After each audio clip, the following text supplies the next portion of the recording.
आज का सवाल है, क्या होगा अगर हम पृथ्वी पर सूर्य की एक प्रतिकृति बना सकें। कल्पना कीजिए कि हमारे साइंटिस्ट सूर्य का एक छोटा रूप बना लेते हैं, तो क्या होगा। क्या यह मानव द्वारा निर्मित तारा हमें स्वच्छ ऊर्जा अनंत काल तक प्रदान कर पाएगा।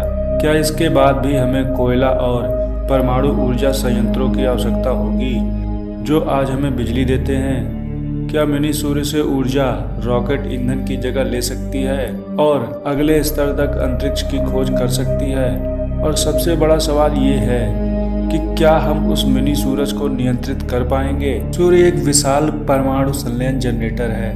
हर सेकंड यह 620 मिलियन टन हाइड्रोजन को उसके मूल में 606 मिलियन टन हीलियम में प्रवाहित करता है, जिससे कि इस प्रक्रिया में भारी मात्रा में ऊर्जा निकलती है। पृथ्वी पर सूर्य की प्रतिकृति बनाने के लिए हमें बस हाइड्रोजन के परमाणुओं को निचोड़ने की आवश्यकता होगी ताकि उनका संलयन कराया जा सके। बहुत मुश्किल नहीं होना चाहिए, है ना। यह संलयन केवल अत्यधिक तापमान पर संभव है। यहाँ तक कि सूर्य का सबसे ठंडा हिस्सा उसकी ऊपरी सतह होती है, जिसका तापमान 5500 डिग्री सेल्सियस होता है। और दुनिया का कोई भी स्पेस सूट आपको इस तरह की गर्मी से बचा नहीं सकता। लेकिन हम अपने झुलसाने वाले मिनी सूरज को वश में करने के लिए एक उच्च तापमान वाले सुपर कंडक्टर को बना सकते हैं। इस उज्जवल भविष्य को वास्तविकता में लाने के लिए क्या करना होगा। हमारे हाथ पर एक कृत्रिम सूर्य होने से हमें लगभग असीम मात्रा में ऊर्जा मिलेगी। बेशक यह सूर्य से बहुत छोटा होगा।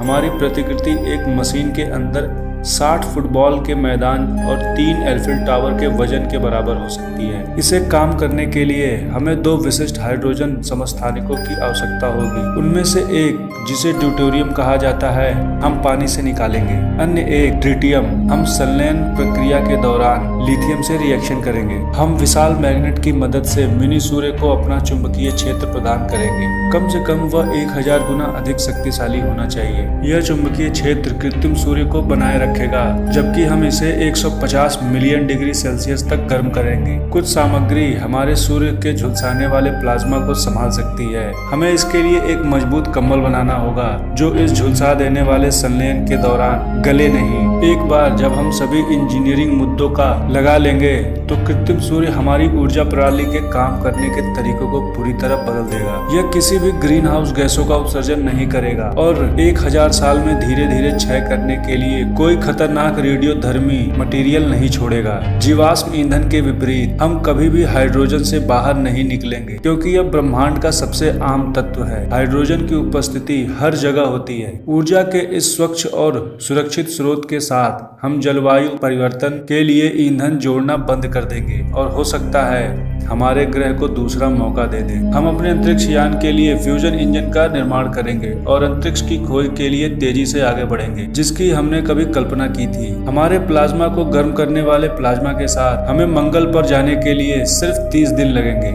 हमारी वर्तमान तकनीक के साथ 9 महीने की यात्रा की तुलना में बहुत बड़ी प्रगति होगी। लेकिन यह सब अभी तो साइंस फिक्शन जैसा मालूम होता है। क्या होगा अगर मैं आपको बता दूं कि दुनिया भर के भौतिक वैज्ञानिक दशकों से एक लघु तारे को फिर से बनाने का काम कर रहे हैं। हमारे पास पहले से ही रिएक्टर हैं जो सूर्य के समान संलयन का उत्पादन करने में सक्षम हैं, लेकिन अभी तक उनमें से किसी ने भी अधिक ऊर्जा का उत्पादन नहीं किया है। उच्च तापमान वाले सुपर कंडक्टर्स के एक नए वर्ग के साथ सब कुछ बदल सकता है। यह भले ही एक महंगा प्रयोग साबित हो, अगर ऐसा हुआ तो विज्ञान और ऊर्जा के क्षेत्र में बहुत बड़ी क्रांति आ जाएगी। लेकिन जब तक साइंटिस्ट इसका पता लगाएंगे, तब तक हम पृथ्वी छोड़कर किसी पास के ग्रह पर चले जाएंगे। तो दोस्तों, आपको क्या लगता है, क्या मिनी सूरज बन पाएगा? और अगर ये बन जाता है तो उसका क्या रिजल्ट होगा? अपनी राय हमें कमेंट बॉक्स में जरूर लिख। मिलते हैं आपसे अगली वीडियो में, तब तक के लिए बाय।